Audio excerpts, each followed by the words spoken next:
joined by Bantamweight World Champion Juan Archuleta. Thank you. Congratulations on the win. Sitting up there with your belt, champion of the world, how does that feel? Say that one more time. Champion of the world. One more time.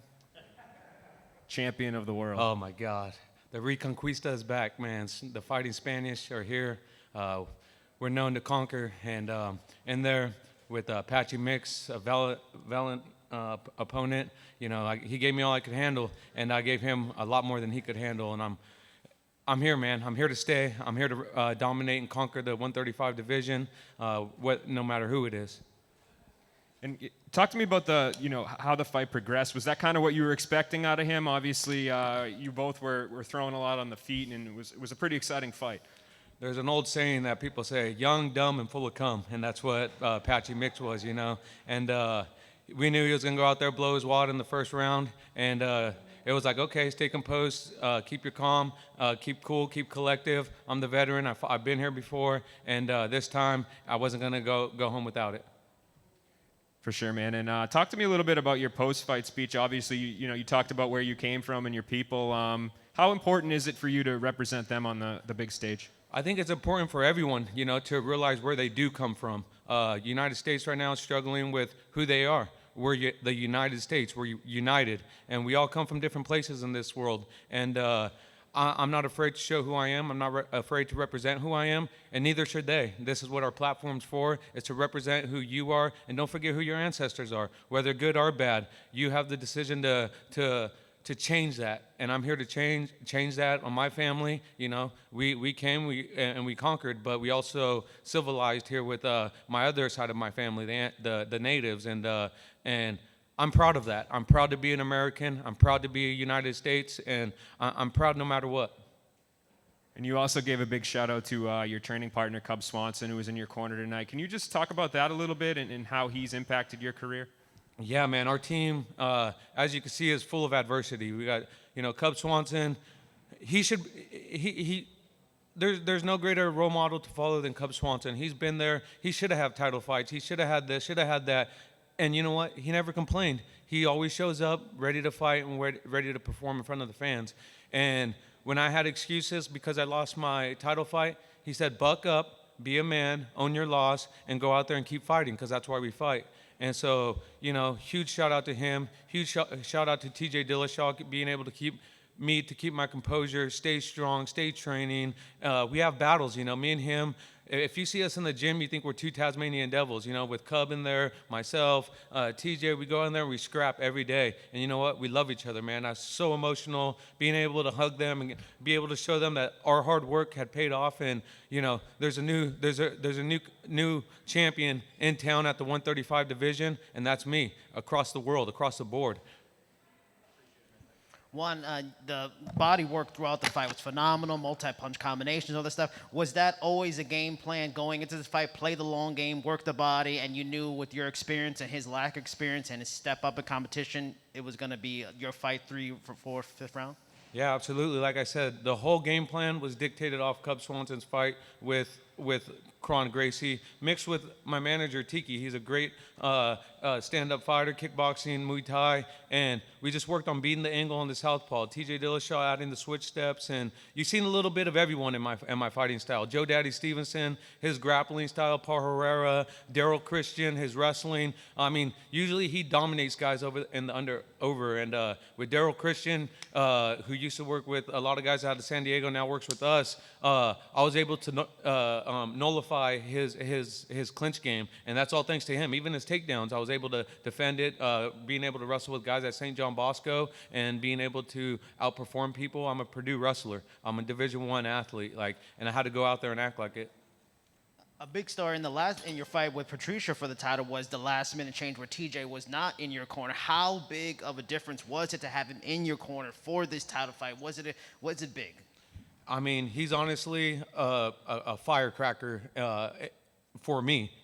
He's a guy that goes in there and lights the fuse for me and able to let me go out there and blow up. Let me go. When you have a champion in your corner that's been there and that's been walking through those steps, when you have veterans in your sport and people who corner you that actually fought in the UFC, fought in MMA, fought in all these organizations. You have full belief in whatever they say, and you're going to do whatever they say. They play me like a video game when I'm out there. They call something, I'll take a second, and the guy's like, and I seen him, he's going to do this, and then he forgot I was going to do it, and then it's still stuck in my head, then I do it, and it plays well. So, full thanks to my corner. I wish I was able to have Joe Daddy Stevenson here, but, unfortunately the commission, they only allowed me 3 corners. Congratulations, Juan. Thank I got to you. ask about that soccer kick that you went for.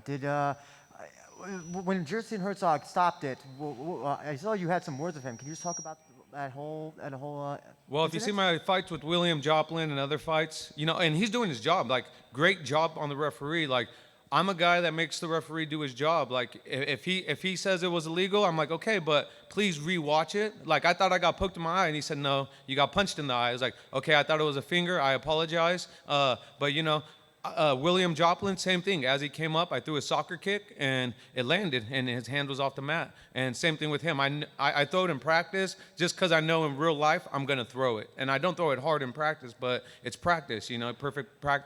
Practice makes perfect. And with Bellator doing all these shows in Europe, any chance you can convince Scott Coker to do a show in Spain? That was a whole reason getting this belt and representing my people is to go out there in Spain, put a performance on in front of the king and queen, and go into these soccer fields with all these soccer players. And if they could fill up a soccer arena, we could fill up a fight venue. Take a couple from the internet. John? Hi, Juan. Congratulations on the win. Thank you, sir. So I want to know, what was the mindset like in between rounds 2 and 3 there? Obviously, you were down 2-0 on the scorecards there. Did you know that you had to step it up a bit, or were you kind of planned that he was going to start to fade there and that you were going to start picking him apart in those rounds? Yeah, he's never really lost a round, and the whole idea was, hey, just touch, and pick him apart. Of course, a couple times I overswang, and he took my back, and he got some takedowns. But hey, we fight through adversity. We're fighters. We're born with a gift, all of us. Whether it be journalism, whether it be construction worker. For me, it's fighting and performing, and it's going out there and making a big drama show, Triple G style, big drama show, and that's what I gave the fans. Thanks, Juan. Appreciate it. Yep. Jay? Hey, Juan, congratulations on the win tonight. Have you thought much about what being champ and holding the belt is going to be like now? Because you've been chasing this for a while. Now you're going to have the target on your back. Absolutely. TJ Dillashaw and Dwayne Ludwig, before the Patricio Pitbull fight, told me there's a responsibility being a champion. And, they've coached me through it, and I know what's ahead, and I'm excited for the responsibility it takes to be a champion. Congrats again. Isamu Huarichi?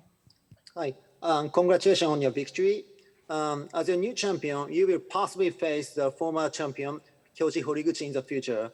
I know you called him out once, but what is your impression of him? And if the fight is materialized, which part of your game do you feel you should improve to make sure to beat him? Horiguchi! I'm still coming for you, baby. Where you at? I hope you're ready, Horiguchi. I want that fight, baby. I want that risen belt. Let's go. Oh, that's awesome. And also, the partnership between Bellator and Rising gives you another Japanese potential opponent, who is a current Rising Bantamweight champion, Kaya Sakura, who actually knocked out Horiguchi once. So tell me your impression of Sakura, and are you interested in going to Japan and unifying the title, just like Darian Caldwell tried to do? The DICE team and Scott Coker and my manager, Tiki Gosen, is going to make it happen. Special shout out to the DICE team. Thank you guys for the love and support. Yes, it's going to happen. You will see me in Japan. It's going to be just like this. But first things first, true champion defends his belt. And I'm a conquistador. I'm going to go out there and I'm going to dominate the 135 division all around the world. Thank you. All right. Thank you very much, champ. We'll be joined shortly.